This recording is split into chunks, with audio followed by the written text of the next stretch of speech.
పెద్దపల్లి జిల్లా రామగుండం నియోజకవర్గం all India Ambedkar యువజన సంఘం ఆలయ ఫౌండేషన్ తెలంగాణ అంబేద్కర్ భవన నిర్మాణ కమిటీ చారిటబుల్ ట్రస్ట్ ఆధ్వర్యంలో బుధవారం గోదావరిఖని పట్టణంలో ఛత్రపతి శివాజీ మహారాజ్ 395వ జయంతి కార్యక్రమాన్ని ఘనంగా నిర్వహించారు. ఆలయ foundation CEO తీట్ల Ramesh Babu, AITUC Ramagundam municipal corporation అధ్యక్షులు ఏఎం కరీం శివాజీ మహారాజ్ చిత్రపటానికి పూలమాల వేసి ఘనంగా నివాళులు అర్పించారు. ఈ సందర్భంగా మాట్లాడుతూ ఈ కార్యక్రమంలో పలు సంఘాల నాయకులు తదితరులు పాల్గొన్నారు. సంయుక్తంగా అంబేద్కర్ భవన్లో 295వ ఛత్రపతి శివాజీ మహారాజ్ జన్మదిన వేడుకలు అంగరంగ వైభవంగా జరుపుకోవడం జరుగుతుంది.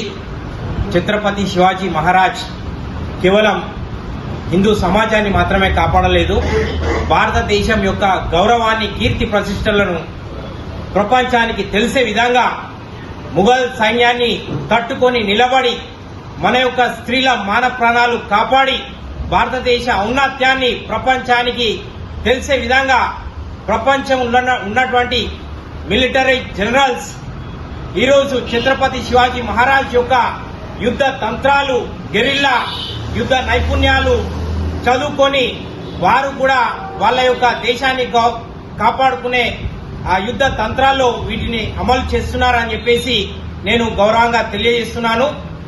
ఈ ఛత్రపతి శివాజీ మహారాజ్ కేవలం హిందూ సమాజానికి చేసిందని కాదు, సతీ సహగమనాన్ని అబాలిష్ చేయడమే కాదు, మహిళల యొక్క విద్యను కూడా ఎంకరేజ్ చేసిండు. తర్వాత మన ముఘల్స్ యొక్క ఏంటంటే ఇన్వేషన్ ను అడ్డుకట్ట వేసి భారతదేశాన్ని కాపాడిందని చెప్పేసి తెలియజేస్తున్నాను. ధన్యవాదాలు. చరిత్రను మన లాంటి బడుగు బలహీన వర్గాలు ప్రేరణ తీసుకోవాల్సిన అవసరం ఎంతైనా ఉంటుంది.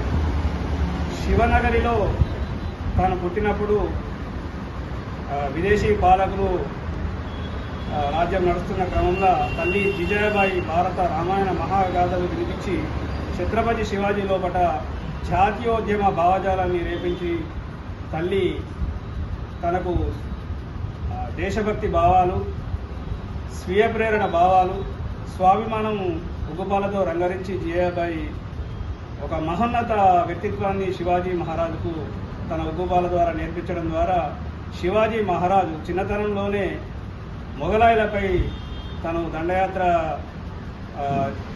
చేసి దాదాజీ కొండదేవ్ రకరకాల గురువుల ప్రేరణతోని సమర్థ గురురామదాసు ఆదేశాల మేరకు తాను మొఘలాయులపై వీరోచిత పోరాటం, కొత్త కొత్త యుద్ధ తంత్రాల ద్వారా మొఘలాయుల నుండి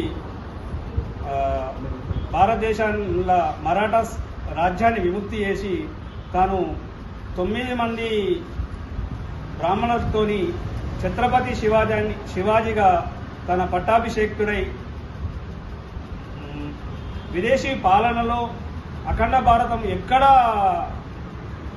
తన విదేశీ పాలనలకు లోబడకుండా తన హిందూ సామ్రాజ్యాన్ని ఏర్పరిచి మొఘలాయుల వెన్ను విరిచి తన జీవితకాలం అంతా స్వాభిమానం కోసం, స్వాతంత్ర్యం కోసం పోరాడిన శివాజీ మహారాజు జయంత్యుత్సవాలు జరుపుకోవడం మనకు ఎంతో గర్వకారణం. దాన్ని ప్రేరణ తీసుకొని మనము మన జాతి అభివృద్ధి కోసం, మన భారతదేశ అభివృద్ధి కోసం మనం పాటుపడతామని శివాజీ గారిని మరొకసారి స్మరించుకుంటూ ఈ అవకాశం ఇచ్చిన పెద్దలందరికీ ధన్యవాదాలు తెలియజేస్తూ ముగిస్తున్నాను.